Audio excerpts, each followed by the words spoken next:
Assalamualaikum warahmatullahi wabarakatuh. Halo teman-teman, selamat datang kembali di channel Alba Science Club.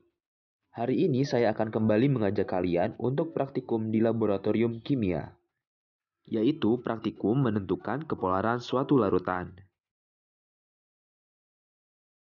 Alat dan bahan yang kita butuhkan adalah kain wol, penggaris, statif, kemudian buret, kemudian corong kaca, wadah atau beker gelas, air dan botol semprot, kemudian larutan yang akan kita uji.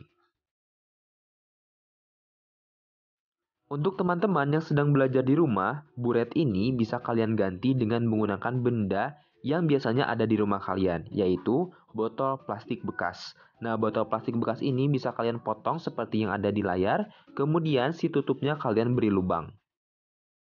Jika botol plastik sudah kalian potong dan diberi lubang, maka langkah selanjutnya adalah kalian tempatkan atau kalian posisikan botol plastik seperti pada gambar. Ini bisa kalian lakukan juga dengan cara menggantung menggunakan tali.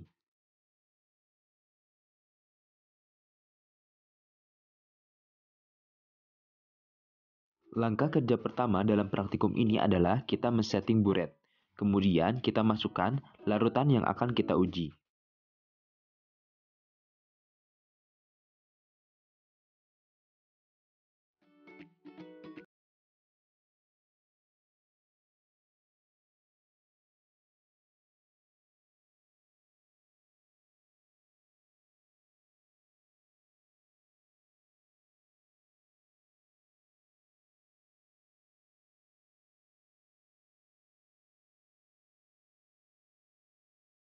Larutan sudah masuk ke dalam buret, langkah selanjutnya adalah kita gosok-gosok penggaris dengan menggunakan kain walls. Setelah itu kita buka keran buret sampai didapatkan aliran air yang stabil dan tidak terlalu kencang. Kemudian kita dekatkan penggaris yang sudah kita gosok-gosokkan tersebut ke aliran air yang sedang mengalir. Nah teman-teman, pengamatan yang akan kita lakukan adalah jika larutan tersebut merupakan larutan polar, maka aliran air yang keluar dari buret akan cenderung membelok mendekati penggaris. Namun jika larutan tersebut merupakan larutan non-polar, maka aliran air akan cenderung lurus. Larutan pertama yang akan kita lihat, dia polar atau non-polar adalah larutan NaOH. Di sini bisa kalian lihat bahwa aliran air yang keluar dari buret cenderung mendekati penggaris atau membelok ke arah penggaris.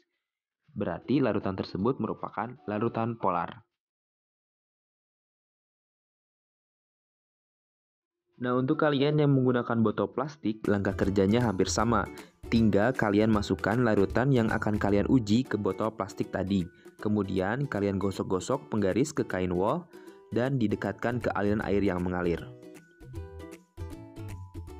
Untuk pengamatannya pun sama, jika larutan tersebut merupakan polar, maka aliran air yang keluar akan cenderung mendekati penggaris seperti tampak pada gambar.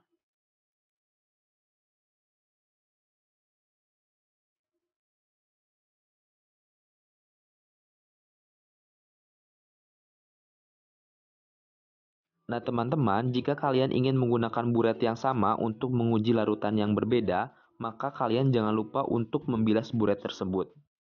Cara membilas buret bermacam-macam. Yang saya lakukan ini adalah dengan cara mengisi 1/3 bagian dari buret dengan aquades atau air, kemudian kita lakukan pembilasan dengan cara memutar-mutar bulet. Kemudian limbah atau hasil bilasan bisa kita buang ke dalam wadah yang sudah kita sediakan. Cara lain dari membilas buret adalah kita masukkan air sampai penuh ke dalam buret, kemudian kita buka keran buret sampai air tersebut keluar dan membilas seluruh bagian dalam buret.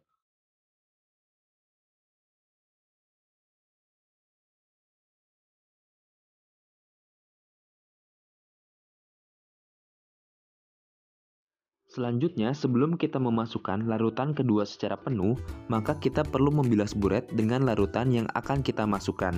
Contohnya di sini saya akan memasukkan larutan kedua yaitu larutan garam. Maka larutan garam tersebut kita masukkan ke dalam buret sampai sepertiganya, kemudian kita lakukan langkah yang sama pembilasannya seperti kita menggunakan air tadi. Jika pembilasan selesai dilakukan, maka langkah selanjutnya adalah kita masukkan larutan yang akan kita uji berikutnya ke dalam buret.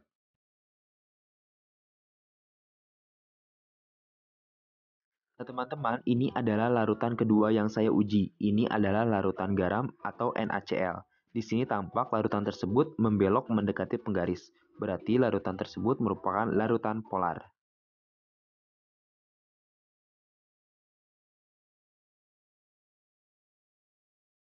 Larutan selanjutnya yang akan saya uji adalah larutan HCl. Di sini terlihat bahwa aliran air mendekati penggaris, artinya larutan HCl tersebut bersifat polar.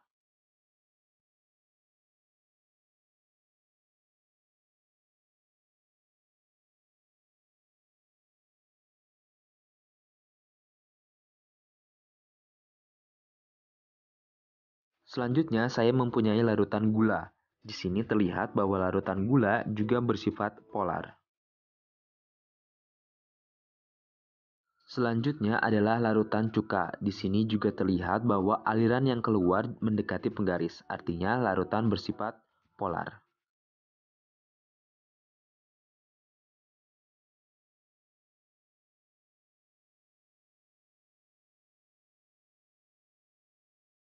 Dan yang terakhir adalah bensin. Di sini terlihat bahwa aliran bensin yang keluar dari buret tidak menunjukkan pembelokan atau ketertarikan ke arah penggaris.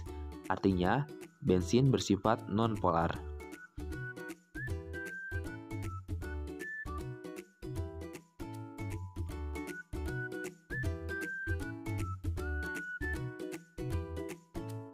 Teman-teman, mengapa larutan yang bersifat polar itu cenderung untuk membelok atau mendekati penggaris yang sudah kita gosok-gosokkan ke dalam kain wol, sementara larutan yang bersifat non-polar itu tidak membelok atau aliran airnya lurus? Penjelasannya adalah, elektron-elektron yang berasal dari kain wol akan berpindah ke penggaris plastik yang kita gosok-gosokkan ke kain wol tadi, sehingga penggaris plastik akan bermuatan negatif karena kelebihan elektron. Sementara itu, larutan polar mempunyai ciri-ciri dipol, yaitu mempunyai dua kutub. Jadi alasannya kenapa larutan yang bersifat polar itu cenderung membelok atau mendekati penggaris adalah karena muatan positif yang terdapat di dalam larutan polar itu tertarik oleh muatan negatif yang terdapat pada penggaris plastik. Sementara itu, larutan non-polar mempunyai distribusi elektron yang merata, sehingga tidak terjadi pembelokan ke arah penggaris yang mempunyai muatan yang negatif. Nah teman-teman, demikianlah video praktikum kali ini. Semoga bermanfaat. Terima kasih. Assalamualaikum warahmatullahi wabarakatuh.